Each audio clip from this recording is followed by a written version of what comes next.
Hello mga kabibig! Welcome back sa ating bagong YouTube channel. Ito ang pinakamaingay na YouTuber sa balat ng YouTube. Ako si Kabibig, maglabag-labag na ta with evidence. Ako ito kabibig ang chika ngayon.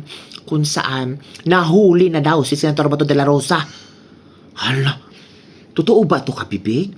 Parang nakakawindang naman ang istorya na yan na nahuli na si Senator Bato de la Rosa. Naku po, paano yan? Pero kabibig, ang ICC, i-dismantle na ng US. May ano pa ba yan? May tawag dito. Effective pa ba yan? Ay nako, yun na ang chika-chika ngayon na kung saan maraming netizen, lalo na ang supporters ni Senator Bato de la Rosa ang nag-worry sa nangyari na di umano'y nahuli na daw di umano si Senator Bato de la Rosa. Sabi ng iba, hindi ako maniniwala dyan.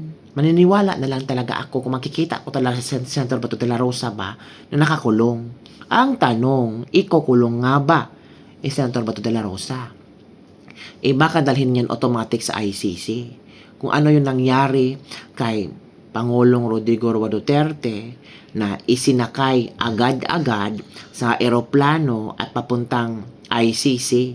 Yun na nga ang sabi ni yun na nga ang sabi ni attorney tawag dito, Attorney Israelito Torion. Sabi dito, ano ba ang mga legal remedies ni Senator Bato de la Rosa? Iginiit ni Attorney Israelito Torion, legal counsel ni Senator Bato de la Rosa, na nakahanda silang sakaling maaresto ang senador. Kasi nachika talaga sa araw ng tukabibig. Sabi ni Attorney Torion, we will surely avail of all the legal remedies that are available under law. Aminado ang abogado na mahihirapan silang mag-secure ng legal remedy sakaling dalhin agad palabas ng bansa ang senador kapag naaresto ito. I'm sure hindi ito mangyayari kasi ayaw ni Trump ng ganun gustong ni Trump na ma-dismantle ang ICC. Kung malaman ni Trump na ang senador, isa sa senador ng Pilipinas ay pinakukulong na naman sa ICC, talagang kontakin niya ni Trump si BBM. Ano ba yan, BBM?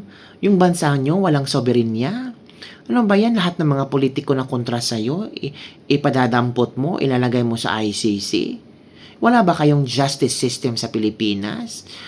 Katawa-tawa tayo. Alam nyo kabibig kung sinong katawa-tawa dito? Ang Pilipinas. Bakit? Walang justice system ang Pilipinas kung palaging every now and then, parang tawag dito, extension tayo ng ICC. Oo. Kung merong gustong ipapunta doon si Bangag, ay ICC niya. Ang tanong, si Bongo. Parang si Bongo, no? Parang takot yan si Bongo kalabanin si BBM. Feel ko lang kabibig, parang takot si Bongo na feel ko hindi tatakbo si Bongo ng higher position. I don't know, kabibig, baka sabi nila bumaliktad na daw si Bongo. Pero ako hindi ko worry na bumaliktad na si Bongo. Bakit? Sa impeachment, talagang nilalabas sa Senator Bongo kung ano ang totoong nangyari nung sapakan na ginawa ni BP Sara sa isang nangyari sa Davao na sinapak ni BP Sara ang isang tao. Dinipensahan ni Senator Bongo si BP Sara at inilahad niya ang totoong istorya. Pero may mga sabi-sabi din na posible daw na mamangka sa dalawang ilog itong si Bongo. Uy, grabe naman kayo kay Senator Bongo. Ang dami na natulong malasakit center, oy. Huwag yung gawan-gawan ng story sa Senator Bongo. Nababasa ko lang kabibig. Grabe kayo makag-comment kay Senator Bongo, pero kung mangangailangan kayo ng tulong, punta kayo kay Senator Bongo sa malasakit center. Huwag kayong mawalan ng pag-asa at huwag kayong mawalan ng tiwala. Malay natin sa 2028, tatakbo si Senator Bongo kapartner si BP Sara. Diba? Sabi nga ni Atty. Torion, kung nadakip siya, diretso siya doon sa airport, mahihirapan talaga kaming mag-move kung dalhin siya agad. Which is true naman kabibig.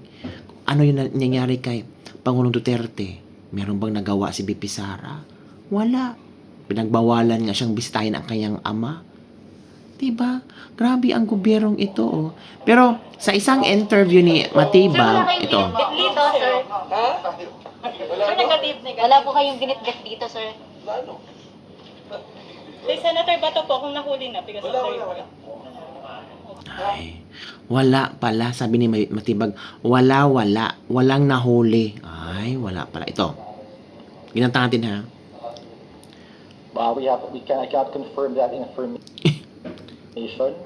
Is not yet. Wala pa po kami natatanggap na nangyari yan. Yun ang po masasabi ko ngayon. Sabi ni ano, ha? Sabi ni, ano ba to? Sabi ni, binigyang linaw ni the Department of Justice spokesperson Attorney Polo Martinez na wala pa silang natatanggap na impormasyon patungkol sa umano'y pagkakaaresto ni Senator Bato de la Rosa. Hindi pa niya ito makukumpirma sa kasalukuyan. Kasunod ang pahayag matapos na kumalat ang usap-usapin na nahuli na daw ni Senator Bato de la Rosa sa ika-4 ng Agosto. Si Senator Bato de la Rosa ay ipinaaresto ng Department of Justice sa mga otoridad buhat ng isyuhan at maglabas ang ICC ng arrest warrant labang sa kanya. O, di ba, kabibig? Pero sabi naman ni Dito pa nagpiro. sabi naman ni ni Senator Ruben Padilla na wala silang impormasyon kung talagang naaresto si Senator Bato de la Rosa. Pero mataling haga mga kabibig. Oo, mataling haga ang post ni Attorney Bundok. Attorney Jimmy Bundok kabibig na yun ang nagpawindang ng maraming supporters ni Senator Bato de la Rosa. Oo naman, sino bang hindi mawiwindang sa posting kabibig? Nakakatakot yung well, depende talaga kung ano ang iyong interpretasyon kabibig. Oh, sabi ni Senator Attorney Jimmy Bundok, bad news is coming. Pray hard that it is not true for the good of the nation. So ano kayang bad news kabibig? Mataling haga talaga itong post ni Attorney Jimmy Bundok. Hindi ka ba matataling hagaan ito? Kaya nga ang mga tao nag-speculate na si Senator Bato de la Rosa daw di umano, 'di ba? Na di umano ang sinasabi na dakip na. Ano pa naman yan kabibig? Sana hindi dakip si Senator Bato de la Rosa. Huwag natin isurrender ang another Filipino. Huwag natin hayaan pinagtatawanan tayo ng ibang bansa. Ang ICC nga gustong i-dismantle ni Trump. Marami ng bansa ang kumalas sa ICC. Well, in fact, ang presidente ng ICC na si Tomoko Akani, lumuhod na sa Japan. Nagmamakaawa sa Japan na sana tulungan sila na ikumbinse ang ilang bansa sa Asia na huwag kumalas sa ICC. So it means talaga, yung ginawa ni Trump, isang malaking problema ng mga taga-ICC.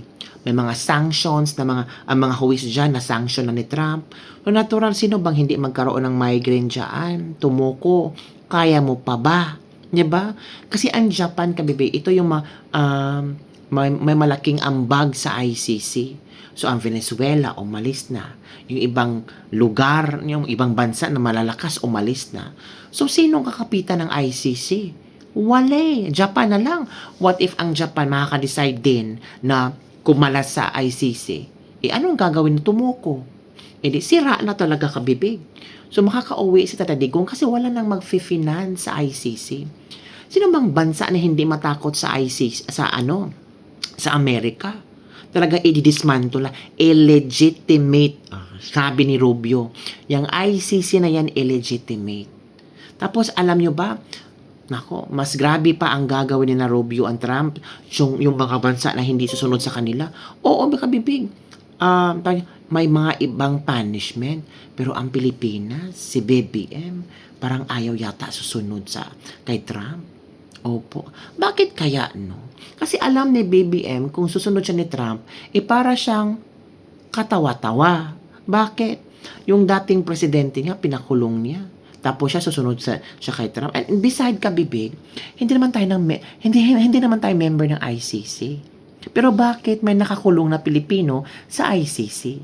Bakit ang ICC ay may koneksyon sa Pilipinas? Sino ba ang nagpahintulot ng ICC na pumasok sa Pilipinas? Sabi nga ni BP Sara, yan si BBM at yan si Trillanes, tuta yan ng ICC. O, di ba sa isang rally doon sa The Hague? Yan ang sinabi ni BP Sara. So, hindi kayo maniniwala kay BP Sara na siya talaga, alam niya, even though nga vice-presidente siya, pero may mga ano yan, mga intelligence something na makapagsasabi sa kanya na ito ang ginawa ni Vong at the Trillanes. Diba? So yun lang kabibigang atin is libag-libag for today. Don't forget to like, subscribe, and share this video. Bye everyone. See you next time.